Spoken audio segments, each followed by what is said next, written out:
Hi, so some of my somatic practices that I personally have integrated into my life for a really long time involve holistic medicine. So when we had the wonderful woman that came in and spoke about holistic medicine practices and how acupuncture can really help the fluidity in the body spread to areas that it may be like blocked in, and how that can increase circulation and then help your body like feel more whole. I have been doing that since I believe my senior year of high school was the first time I experienced that type of medicine, and it really did change my outlook on somatics in general, because it is in the realm of it, because it's the body and mind awareness, and I really enjoyed having that integrated into my personal movement practice and my personal practices, especially when I came here to ASU, since they offered that through the health center.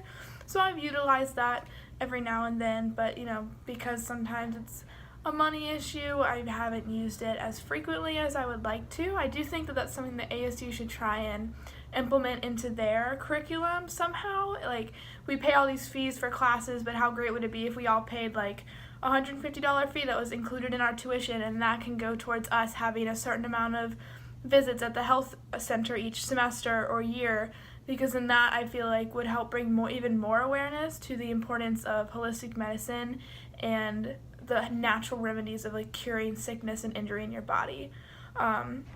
I also use a magnesium spray that I've made, so I've boiled hot water and put magnesium salt in it and just mix it together. I have a little spray actually right here, and I just shake it up before I use it. I spray it directly on my skin and then put some lotion over it, otherwise it leaves like a white film. And it starts to itch a little bit because your body naturally depletes magnesium all the time. It's one of the first ionides that you sweat out, so it's really important for your body to keep getting that, which is why you sometimes crave salt and salty things, because it's in that certain foods. So that's something that I have used to help cure sore muscles, and it works really well. Another somatic influence that I've had, especially this semester, is when we had the gentleman that came in that started talking about breaking habits and using the Frankfurt method. I believe that's wrong, but I can double check that.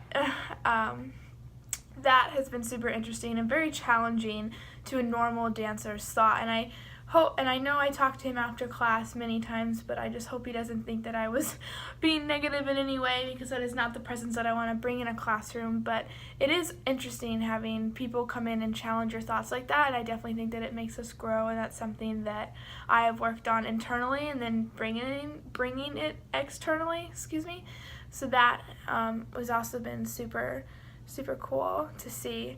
I believe the mindfulness of others is also really important, and it can change the atmosphere in the room, honestly. Like the woman who came in who was talking about holistic medicine, like when our thoughts were super negative and that person came in the room, like she could almost feel it. It's the same thing. So I definitely think that like your presence in a classroom is really important, and just being mindful of others and knowing your boundaries with them. And that's something too that somatics has brought out, and I wish to keep digging into next semester as I take somatics 2/3. Yeah, and now I will show you an improvisation of me integrating these techniques, especially breaking habits and positive choices versus crazy sporadic choices. Because of the holistic medicine practices that I've had, I've almost gotten into more of like a groove is what I've been feeling recently in my personal movement practice, so I will demonstrate that here. Thank you.